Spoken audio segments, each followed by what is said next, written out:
तर भावांनो बघू शकता आपण आता झाडाखाली बसलेलो आहे. आपण आता विश्रांती करतोय. दुपारचे 1 वाजलेले आहेत आणि बघू शकता वरती उंबराचं झाड आहे. झाडाखाली सगळे मुलं आपले आराम करताय.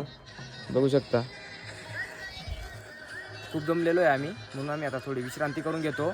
आणि आपल्याला आहे ना आपल्या या डोंगराला म्हणजे आपल्या आई सप्तशृंगी देवीच्या डोंगराला आपल्याला प्रदक्षिणा मारायची, म्हणजे आपल्याला एक गोल फेरी मारायची आहे.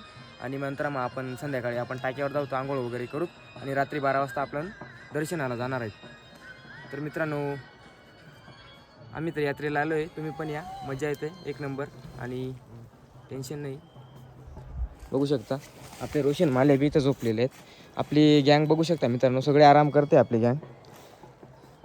बाकीचे इकडे आहे असंच अशा पद्धतीचं मित्रांनो आहे बघा. एकच नंबर सावली आहे, पूर्ण थंडगार हवा आहे. आणि जे झाडाखाली आम्ही दरवर्षी आम्ही इथंच आराम करतो मित्रांनो. यावर्षी पण आम्ही इथंच आराम करायला बसलेलो आहे, बघू शकता. आणि इकडे आपलं समोर बघू शकता, इकडं मार्कंड ऋषीचं मंदिर आहे. हे मार्कंड या डोंगर आहे गडाच्या समोर. आणि इकडं आपलं सप्तशृंगी आईचं डोंगर आहे, बघू शकता.